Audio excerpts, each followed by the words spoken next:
देख लीजिए आप लोग सभी बच्चे, आप सभी बच्चे देख सकते हैं कि हमने एक यहाँ पे तैयार किया था बहुत सारे ऑब्जेक्टिव इसी में। तो हमने पढ़ाया था कि इलेक्ट्रॉन को ई से, प्रोटॉन को पी से, न्यूट्रॉन को एन से हम लोग संकेत करते हैं। ये इसका जो आवेश होता है ये नेगेटिव होता है, इसका पॉजिटिव होता है, ई आवेशहीन होता है जिसकी वजह से जीरो हो गया। इसी बात को हम लोगों ने लिख भी दिया था, है ना, कि जैसे देखिए इलेक्ट्रॉन को कैथोड किरण भी कह सकते हैं, क्योंकि कैथोड किरण को ही इलेक्ट्रॉन कहा जाता है ना। प्रोटॉन को एनोड किरण या कैनाल किरण कहते हैं। और इसके बाद न्यूट्रॉन को हम लोग कह सकते हैं कि इस पर जब कोई आवेश नहीं है तो आवेशहीन किरण भी इसको कह सकते हैं। क्या कह सकते हैं? आवेशहीन किरण। खोज किया था कौन? इलेक्ट्रॉन का जे थॉमसन, प्रोटॉन का गोल्डस्टीन ने, न्यूट्रॉन का जेम्स चैडविक ने। निरपेक्ष आवेश जो है ना, माने शुद्ध आवेश जो इसका होता है 1.6 गुना 10 के पावर माइनस 19 कूलम। इलेक्ट्रॉन का भी और प्रोटॉन का भी सेम होता है। अंतर क्या है? तो चूंकि यह इलेक्ट्रॉन जो है ये निगेटिव है तो इसके आगे माइनस लग जाएगा, इसके आगे प्लस हो जाएगा। और इस पर चूंकि आवेश ही नहीं है इसका मतलब क्या हो गया? जीरो। सापेक्षिक आवेश उस सापेक्ष का मतलब, अपेक्षिक का मतलब उस आवेश को कहेंगे कि आपको तुलना करके बताना है। और तुलना इसमें करना है किससे? हाइड्रोजन से। तो हाइड्रोजन का भी कूलम जो होता है ना, हाइड्रोजन का भी आवेश जो होता है ना 1.6 गुना 10 के पावर माइनस 19 कूलम होता है प्लस में। तो अगर इसको से इसमें भागा देंगे तो एक बार में कट जाएगा, और माइनस आगे लगा हुआ है तो माइनस हो जाएगा, माइनस है। इसको तो एक ही बार में कट जाएगा, और जीरो में इससे भागा दीजिएगा तो जीरो ही हो जाएगा। यानी कि यहाँ पे आप सापेक्षिक आवेश भी देख लिए। भार जब देखेंगे तो इलेक्ट्रॉन का भार केजी में होता है 9.11 गुना 10 के पावर माइनस 31 केजी, है ना। अगर हम लोग उस ग्राम में करेंगे तो 9.11 गुना 10 के पावर माइनस 28 ग्राम। उसके बाद प्रोटॉन का द्रव्यमान 1.67 गुना 10 के पावर माइनस 24 ग्राम। और इसका होता है किसका? न्यूट्रॉन का। न्यूट्रॉन में द्रव्यमान इसलिए होता है, उसमें आवेश भले नहीं होता लेकिन द्रव्यमान होता है। अगर द्रव्यमान नहीं होता तो हीलियम का प्रयोग आपने किया था, देखे थे कि भैया प्रोटॉन उसमें 2 है, तो निश्चित था कि अगर हम लोग जेम्स चैडविक जो सोच रहा था बात कि जब इसमें प्रोटॉन 2 है तो परमाणु भार तो 2 होना चाहिए था, लेकिन परमाणु भार कितना था उसका? 4। मतलब कोई ना कोई है तो था क्या चीज? न्यूट्रॉन। तो न्यूट्रॉन का कुछ 2 भार था, 2 mu भार था, तब 4 हुआ था। समझ में आ रही है बात ना? 2 और 2 कितना मिलकर हो गया था? 4। यानी कि उसमें तो कुछ ना कुछ भार है। भार कितना है? तो 1.67 गुना 10 के पावर माइनस 24 ग्राम उसका भी भार है। समझ में आ गई बात? यहां तक मैटर को आप समझे थे। इसके बाद देख लीजिए जरा सा सापेक्षिक भार। सापेक्षिक या अपेक्षिक भार उस भार को कहेंगे जो तुलना करके लिखा जाएगा। तुलना किससे करना है? हाइड्रोजन से। तुलना किससे करना है? हाइड्रोजन से। हाइड्रोजन का अगर हम लोग भार देखेंगे तो हम लोग तो बोलते हैं ऐसे 1 AMU। अगर ग्राम में देखेंगे तो 1.67 गुना 10 के पावर माइनस 24 ग्राम होता है कि नहीं? और चूंकि इसका भी हम लोग ग्राम में निकाले हैं, ये भी ग्राम में है, तो अगर हम तुलना करेंगे तो इन दोनों में हम भागा दे दिए। क्या कर दिए? भागा दे दिए। हम हाइड्रोजन के भार में हमने भागा दिया किसके भार को? इलेक्ट्रॉन के भार को। तो भार को जब भागा दिए तो देखे कि 1/1838 माने इसका मान आता है। कितना आता है? 1/1838। वही बात को हमने लिख दिया। यहां से क्वेश्चन आ सकता है कि बताइए कि परमाणु का जो हाइड्रोजन का जो भार है इलेक्ट्रॉन के, है ना, कितने भार के बराबर होता है? कितना गुना होता है? तो सीधे बोल दीजिएगा 1/1838 गुना। समझे कि नहीं? और चूंकि इसका भार और इसका हाइड्रोजन का भार सेम है तो दोनों में भागा दिए तो कई बार में कट जाएगा? एक। सेम कितना बार में कटता है? एक बार में। और ये भी न्यूट्रॉन का भी भार सेम है तो उसको भी अगर भार दिया हाइड्रोजन के भार से तो कितना बार में कट जाएगा? एक बार में। उसी चीज को हमने यहाँ पे दर्शा दिया। यहां तक की बात कितने बच्चों को समझ में आ गई? देखिए अभी आप लोग जो इस बात को पढ़ रहे हैं कि इलेक्ट्रॉन में जो आवेश होता है -1.6 गुना 10 के पावर माइनस 19 कूलम होता है। यह बात किसने बताया था? तो यह बात बताया था J.A. मिल्किन ने। किसने बताया था? J.A.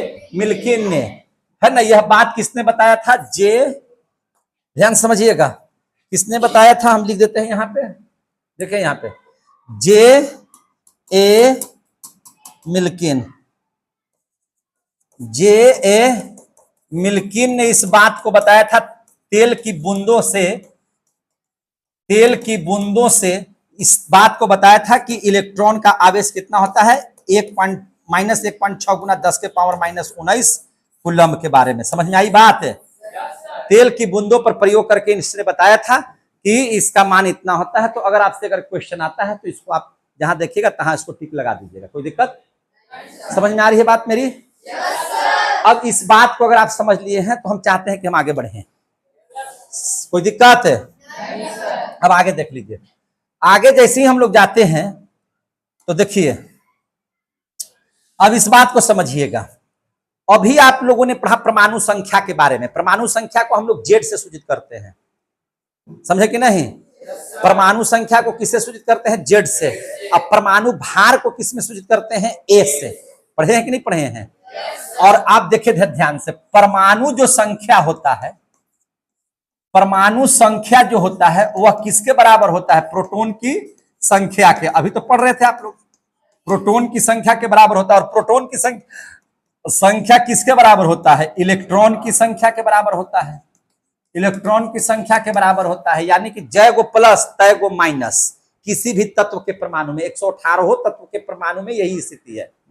समझ में आ गई बात? यानी कि परमाणु संख्या को अगर जेड से सूचित कीजिएगा तो बराबर हो जाएगा प्रोटॉन को पी से और इलेक्ट्रॉन को ई से। तो ये आपस में क्या हो जाएंगे? बराबर हो जाएंगे। यानी कि किसी भी तत्व का जितना परमाणु संख्या दिया हुआ है उस तत्व में उतना ही प्रोटॉन की संख्या होती है और उस तत्व में उतना ही इलेक्ट्रॉन की संख्या होती है। कोई डाउट? नहीं सर। अगर लोहा का परमाणु संख्या 26 है तो प्रोटॉन की संख्या कितनी होगी? आवाज नहीं आ रही है यार। और इलेक्ट्रॉन की संख्या कितनी होगी? पहले सीधा बैठिए। तो इसे लग रहा है कि कोई जवाब नहीं दे रहा। जब स्पष्ट यहाँ लिखा हुआ कि जेड बराबर पी बराबर ई, तो इसमें सोचना क्या है भैया? किसी भी तत्व का, जैसे कैल्शियम का 20 होता है परमाणु संख्या, कैल्शियम का परमाणु संख्या कितना है? 20। तो बताइए उसमें प्रोटॉन की संख्या कितनी होगी? इलेक्ट्रॉन की संख्या कितनी होगी? कोई दे बोल दिया कि सोडियम में 11 इलेक्ट्रॉन होते हैं। सोडियम में कितना इलेक्ट्रॉन होते हैं? 11। उसकी परमाणु संख्या क्या होगी? सीधी सी बात है, 11 होगी। जितना इलेक्ट्रॉन उतना ही प्रोटॉन, उतना ही परमाणु संख्या। परमाणु संख्या जिस तत्व का जितना है, समझ लीजिए कि उस तत्व में उतना ही इलेक्ट्रॉन है, उस तत्व में उतना ही प्रोटॉन है। बात समझ में आ गई? अरे सीधा बैठो ना जी, खाली भकर भकर देख रहा है, ध्यान कहीं और है। लग रहा है कि निशा में हो सब, बोलबे नहीं कर रहा है। अब स्थिति को समझिएगा, परमाणु भार को समझ लीजिए। किसको देख लीजिएगा? परमाणु भार। तो परमाणु भार को ध्यान समझिएगा, ए से सूचित किया जाता है। किससे सूचित किया जाता है? ए। अगर आपको कोई कहेगा कि परमाणु भार क्या है, परमाणु का जो भार होता है जिसको AMU में निकालते हैं, जैसे हीलियम का 4, हाइड्रोजन का 1, कैल्शियम का 40 बोल रहे थे ना अभी आप लोग, सोडियम का 23, क्लोरीन का 35.5 आप लोगों ने बोला ना। तो ये जो परमाणु भार है, ये परमाणु भार आपको दे देगा तो कैसे निकालिएगा? तो अब तो आपको पता हो न गया कि किसी भी परमाणु के नाभिक में प्रोटॉन पाया जाता है और वही जे पर एक उदासीन कण बैठा हुआ है न्यूट्रॉन, और ये दोनों के भार को अगर जोड़ दीजिएगा तो वही हो जाएगा टोटल परमाणु का भार। यानी कि परमाणु का जो भार होता है वह प्रोटॉन की संख्या, प्रोटॉन का भार प्लस न्यूट्रॉन के भार के बराबर होता है। न्यूट्रॉन के भार के बराबर होता है। यानी कि ए बराबर अगर कहेंगे तो P प्लस N होगा। ए बराबर क्या होगा? P plus N। अगर कहीं से प्रोटॉन निकालना होगा, अब परमाणु भार दिया हुआ है तो उसमें से अगर न्यूट्रॉन को घटा दीजिएगा तो हमारा प्रोटॉन निकल जाएगा। अगर न्यूट्रॉन निकालना होगा तो परमाणु भार दिया हुआ है, उसमें से प्रोटॉन की संख्या घटा दीजिएगा, उस जो बचेगा वह क्या बच जाएगा? न्यूट्रॉन। क्लियर हो गया? जैसे देखिए, एक बात और समझिएगा, एक दो हम मैथ बताएंगे, आपको सब समझ में आ जाएगा। जैसे देखिए, सपोज दैट ये एक तत्व है। ये क्या है? तत्व। कोई होगा तत्व, ठीक है ना? अगर कोई यहाँ पे तत्व रखा हुआ है, क्या है? कोई तत्व रखा हुआ है। अगर उसके माथे पर यहां पर जो लिखा जाएगा ए, तो वह क्या हो गया? परमाणु भार, यानी कि मास नंबर। मास नंबर में होता है परमाणु द्रव्यमान, परमाणु भार कहिए या परमाणु द्रव्यमान कहिए। माथा पर जहां कुछ लिखा हुआ है तो वह हो गया परमाणु द्रव्यमान। और जहां नीचे लिखा हुआ है, नीचे कोई संख्या लिखा हुआ है, तो नीचे परमाणु संख्या लिखा जाता है। क्या लिखा जाता है? परमाणु संख्या। समझ में आ रही है बात? जैसे एक एग्जाम्पल हम आपको देते हैं, जैसे C ऊपर में 12 नीचे में 6, तो C का मतलब क्या हो गया? कार्बन। कार्बन है, ये कार्बन एक तत्व है, तत्व का नाम लिखा हुआ है। ऊपर में क्या लिखा हुआ है? ये भैया परमाणु भार है। कार्बन का परमाणु भार कितना हो गया? 12। और नीचे क्या लिखा हुआ है? परमाणु संख्या। कार्बन का परमाणु संख्या कितना है? 6। कितने बच्चों को समझ में आ गया? तो चलिए, अब किसी के माथे पर, कोई तत्व के माथे पर कुछ लिखा हुआ है तो क्या है? परमाणु भार। और नीचे लिखा हुआ है तो क्या लिखा हुआ है? इसीलिए देखिएगा, हाइड्रोजन के नीचे 1, हीलियम के नीचे 2 है ना, लिथियम के नीचे 3 लिखा हुआ रहता है, देखिए कि नहीं? तो नीचे है वह उसकी परमाणु संख्या है। समझ में आ गई बात? जैसे अगर आपको यहाँ पे एक क्वेश्चन देते हैं, हम ध्यान से समझिए, यही कार्बने वाला में देते हैं। देखिए, अगर इसमें आपको न्यूट्रॉन की संख्या निकालना होगा या प्रोटॉन की संख्या निकालना हो, N कितना होगा, P कितना होगा, E कितना होगा, बाबू बताइए। तो सीधी सी बात है भैया, परमाणु संख्या को A बराबर 6 कहेंगे। यहाँ देखिए तो, अरे परमाणु संख्या Z से नहीं जा रहा, परमाणु संख्या बोले तो Z, परमाणु भार बोले तो A। तो Z दिया हुआ कितना? 6। Z बराबर P बराबर E, तब P भी हो गया कितना? 6। E बराबर भी कितना हो गया? 6। हमको निकालना है न्यूट्रॉन, तो न्यूट्रॉन निकालना है। क्या निकालना है? न्यूट्रॉन। आप देखिए, न्यूट्रॉन बराबर कहता है A माइनस पी। क्या कहता है? A minus P. A दिया हुआ कितना? 12। देखिए यहाँ परमाणु भार कितना दिया हुआ? 12। अब P हमको कितना निकल के आया? 6। तो 12 में से 6 गया 6, तो न्यूट्रॉन कितना हो गया? 6। क्लियर हो गया? न्यूट्रॉन कितना हो गया? 6। एक आध एग्जाम्पल और बताते क्या? चलिए अब देखिए, एक और एग्जाम्पल देख लीजिए यहाँ पे, सिंपल सी बात।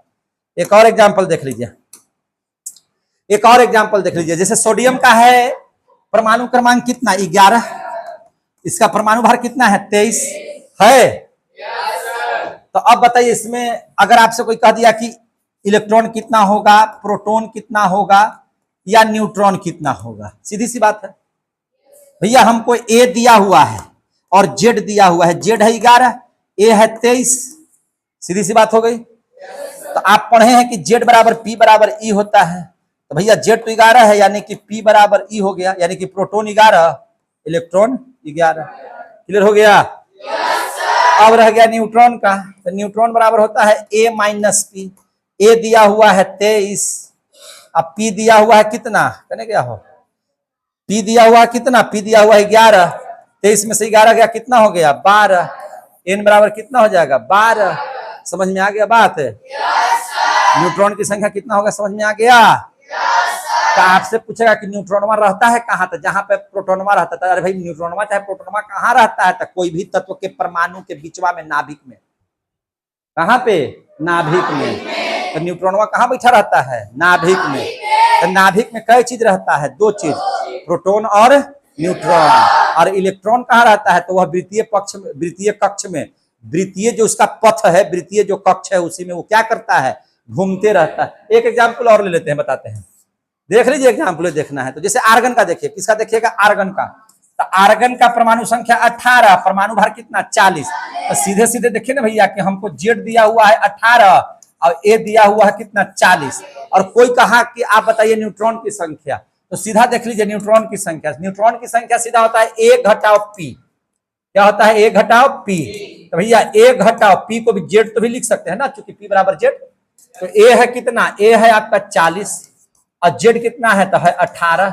40 में से 18 गया, 10 में से 8 गया, जो 3 में से 1 गया, 2, 22। कितना आंसर हो जाएगा? 22। समझ में आ गया? अगर इस तरह का कोई मैथ दे देगा तो समझ में आ जाएगा आप लोगों को? समझ में आ जाएगा? ये जो एटॉमिक नंबर, परमाणु संख्या जो है, इसके बारे में किसने बताया था? मोसले ने। किसने?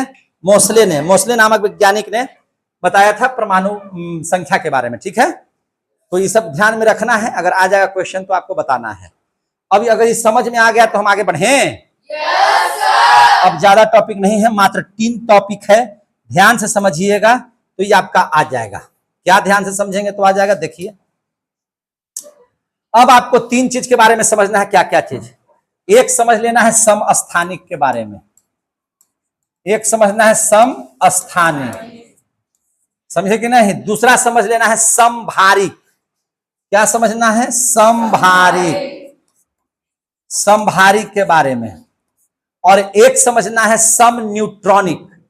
क्या समझना है? सम न्यूट्रॉनिक। न्यूट्रॉनिक अगर ये बात समझ में आ गया तो यह परमाणु संरचना नामक जो चैप्टर है, यानी कि आपका केमिस्ट्री का चौथा चैप्टर समाप्त हो जाएगा। ये तीन चीज को अगर समझ लिए तो बहुत आसान है। समझना क्या है? बहुत आसान है। समझ में आ गई बात? तो समस्थानिक देख लीजिए। समस्थानिक किसको कहेंगे?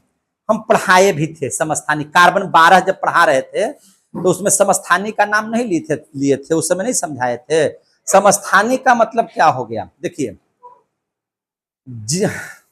दो तीन तत्व है, तो ध्यान से समझिएगा कैसे होगा कि जिसकी परमाणु संख्या समान हो। परमाणु संख्या समान, परमाणु संख्या का मतलब कि 1 1 1, 2 2 2, 2 3 माने 3 3, है ना, 4 4 4, इस तरह से, माने परमाणु संख्या समान हो, लेकिन परमाणु भार जो है वह अलग अलग हो। हम इस बात को लिख देते हैं तो और समझ में आ जाएगा।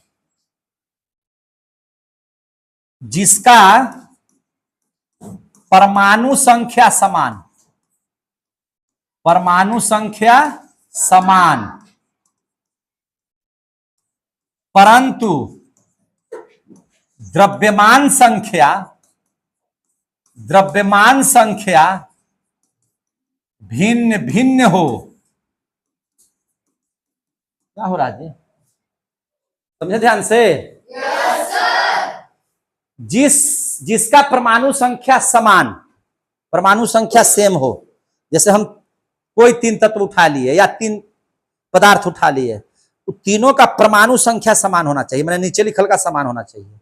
अब मथवा पर लिखाता है परमाणु भार, अगर वह अलग अलग हो और नीचे वाला संख्या क्या हो? समान हो। समझ में आ रहा है बात? भिन्न भिन्न हो, है कि नहीं? भिन्न भिन्न हो या अलग अलग हो, उसको हम लोग क्या कहते हैं? उसे समस्थानिक कहते हैं। उसे समस्थानिक कहते हैं। पूछा जाता है क्वेश्चन, ये खूब आता है परीक्षा में क्वेश्चन, ये है ना, ये सब पूछा जाता है। समझे कि नहीं? जैसे आप देखिए हाइड्रोजन के बारे में, हाइड्रोजन का परमाणु संख्या कितना होता है? 1। देखिए इसके 3 समस्थानिक हैं। कितने समस्थानिक हैं? 3। हाइड्रोजन के कितने समस्थानिक हैं? 3। एक को कहते हैं प्रोटियम। क्या कहते हैं? प्रोटेनियम। हो गया।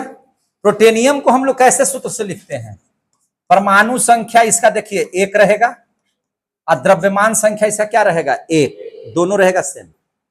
हाइड्रोजन के प्रोटेनियम के बाद हम लोग देखेंगे ड्यूटेरियम। क्या देखेंगे? ड्यूटेरियम। तो ड्यूटेरियम का भी सूत्र क्या होता है सो समझ लीजिए। भारी जल जिसको हम लोग कहते हैं, ड्यूटेरियम को क्या कहते हैं? भारी जल। तो उसको हम लोग लिखते हैं H1, अब मथवा पर हो जाएगा 2। परमाणु द्रव्यमान जिसका 2 हो, लेकिन परमाणु संख्या तो हाइड्रोजन का 1 ही रहता है कि नहीं? ड्यूटेरियम के बाद देखिए ट्राइटियम। क्या नाम है? ट्राइटियम। तो ट्राइटियम का सूत्र क्या हो जाएगा? H1 और परमाणु भार हो जाएगा इसका 3। समझ में आ गई बात है? अब देखिए हाइड्रोजन के 3 समस्थानिक कौन कौन हो गए? प्रोटेनियम, ड्यूटेरियम, ट्राइटियम, है कि नहीं है? प्रोटेन है ना, तीनों है। आप देखिए तीनों का सूत्र देखिए, हाइड्रोजन हाइड्रोजन हाइड्रोजन। अंतर काहे हुआ? सबका परमाणु संख्या 1 है। सबका परमाणु संख्या क्या है? 1। ध्यान दे रहे हैं कि नहीं दे रहे हैं? सबका परमाणु संख्या 1 है। ध्यान से समझिएगा, सबका परमाणु संख्या 1 है। यहां भी 1, यहां देखो ना, यहां 1, यहां भी 1 और यहां भी 1। लेकिन परमाणु द्रव्यमान देखिए, इसका है 1, इसका है 2, इसका है 3। जब हाइड्रोजन की परमाणु संख्या सब में समान, लेकिन परमाणु द्रव्यमान अलग अलग, तो देखिए तो परिभाषा, जिसका परमाणु संख्या समान लेकिन परमाणु द्रव्यमान संख्या क्या हो? भिन्न भिन्न, तो ऐसे को हम लोग क्या कहेंगे? समस्थानिक। आप लोग 3 को सूत्र और समझ लिए। प्रोटेनियम का सूत्र होता है हाइड्रोजन, है ना, ड्यूटेरियम, सब हाइड्रोजने हैं, लेकिन सिर्फ उसमें परमाणु द्रव्यमान अलग अलग होने की वजह से इसका नाम ये है, इसका नाम ये है और इसका नाम ये है। आ गया समझ में? समस्थानिक कितने बच्चों को समझ में आ रहा है? तो बस एक और उदाहरण दे देते हैं, एक दो उदाहरण और दे देते हैं। ये हो गया पहला एग्जाम्पल, एग्जाम्पल नंबर 1। अब दे देते हैं दूसरा एग्जाम्पल। आप देखिएगा, ऑक्सीजन के भी 2 समस्थानिक है। ऑक्सीजन का एक है जिसका ऑक्सीजन का परमाणु संख्या है 8, यहां भी ऑक्सीजन का परमाणु संख्या है 8, लेकिन परमाणु द्रव्यमान देखिएगा तो इसका है 16 और इसका है 18। क्या है? 16 और 18। तो इसका हो गया क्या चीज? 2 समस्थानिक।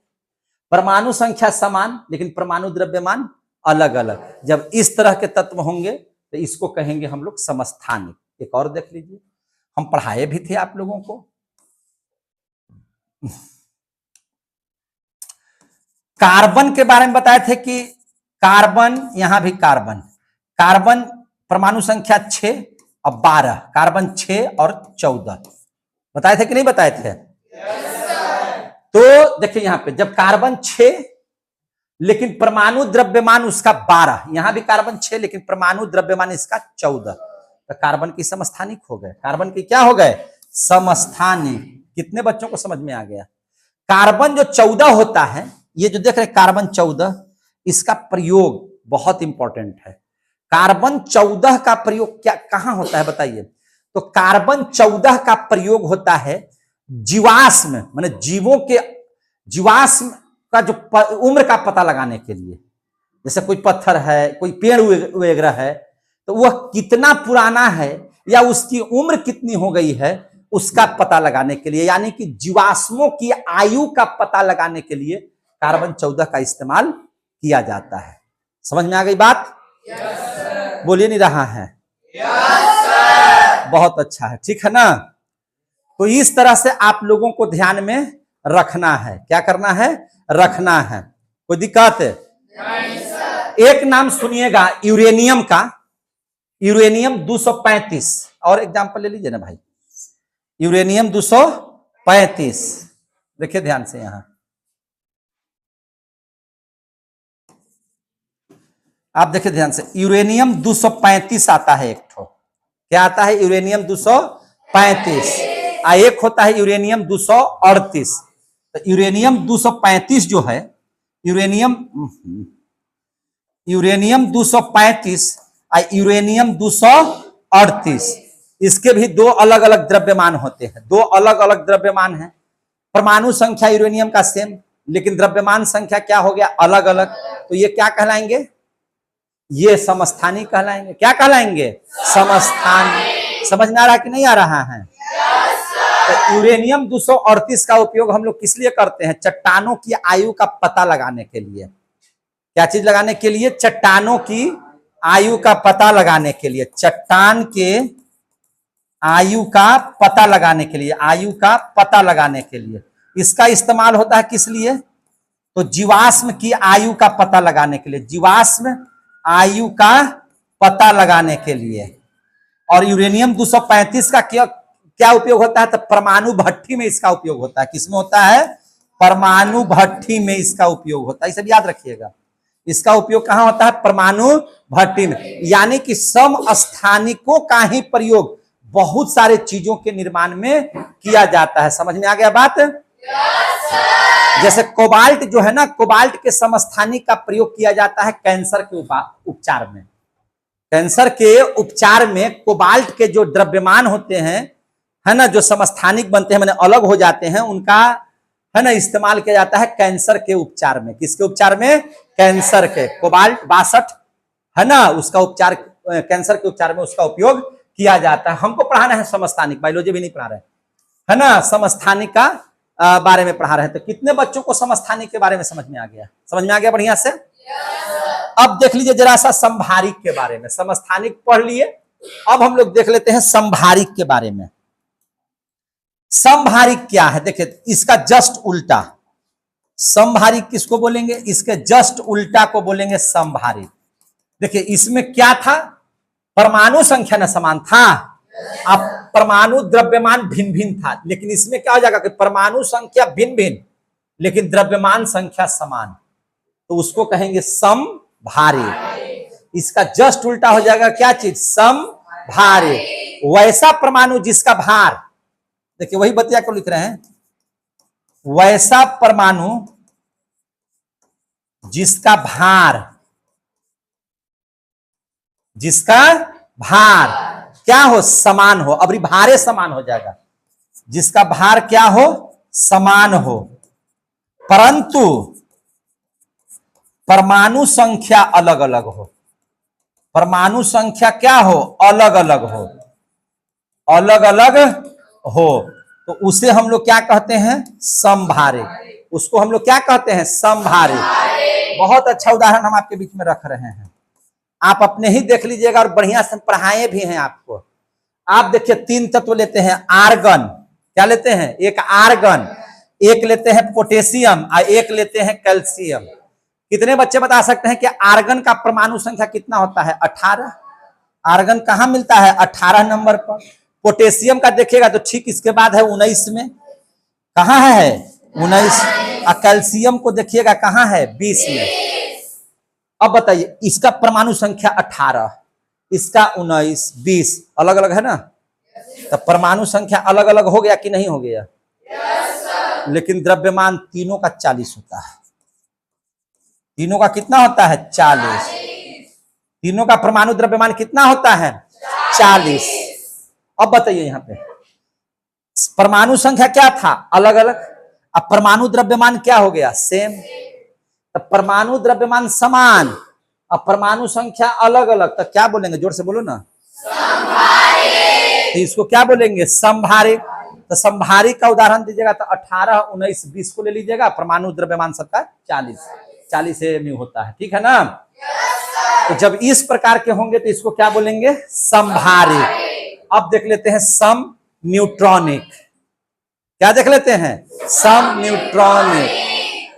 अब ध्यान से समझिए, यहां पे सम न्यूट्रॉनिक किसे कहेंगे, तो जिसका परमाणु संख्या अलग, जिसका परमाणु संख्या अलग, परमाणु भार भी अलग, परमाणुओं संख्या अलग, परमाणुओं भार अलग, लेकिन न्यूट्रॉन की संख्या समान। न्यूट्रॉन की संख्या समान, तो उसको कहेंगे क्या चीज, सम न्यूट्रॉनिक। उसको क्या बोलेंगे, सम न्यूट्रॉनिक। कितने बच्चों को समझ में आ रहा है ये बात, समझ में आ रही है बात। परमाणु संख्या भी अलग, जब परमाणु संख्या समान हो जाए, परमाणु द्रव्यमान अलग अलग हो जाए, तो परमाणु संख्या समान, परमाणु द्रव्यमान अलग अलग, तो कहलाएगा समस्थानिक। जब परमाणु भार एक के लेकिन परमाणु संख्या अलग अलग, तो समभारिक। लेकिन जिसका न्यूट्रॉन की संख्या समान, जिसका न्यूट्रॉन की संख्या समान,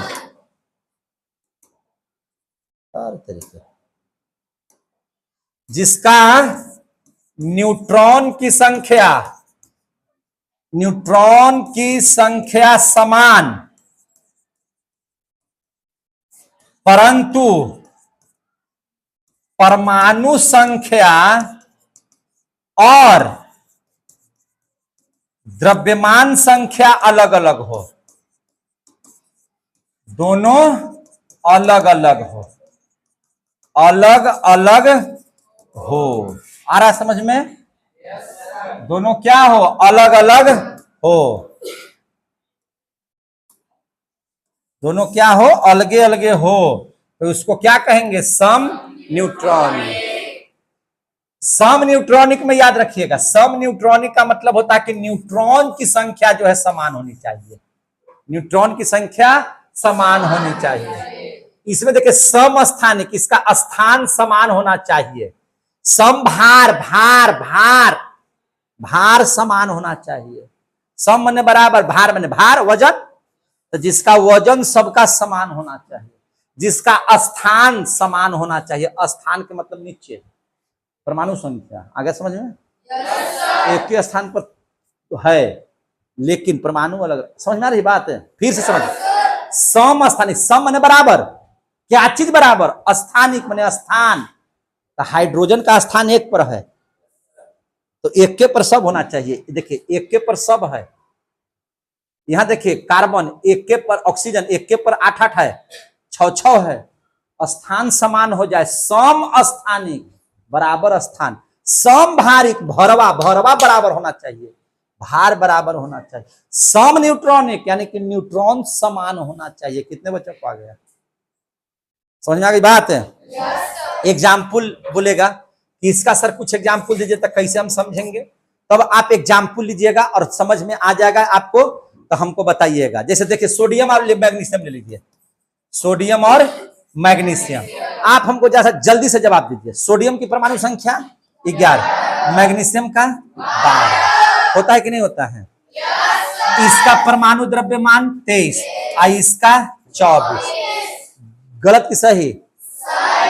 ये दोनों के लीजिए। अब निकालिए इसका न्यूट्रॉन, इसका न्यूट्रॉन निकालिए। न्यूट्रॉन 23 घटाओ 11, इसका निकालिए न्यूट्रॉन 24 घटाओ 12, 23 में से 11 गया कितना? 12, 24 में से 12 गया 12, न्यूट्रॉन 12, न्यूट्रॉन 12, दोनों का न्यूट्रॉन क्या हो गया? समान। परमाणु द्रव्यमान परमाणु भार अलगे अलगे, तो इसी को कहेंगे सम न्यूट्रॉनिक।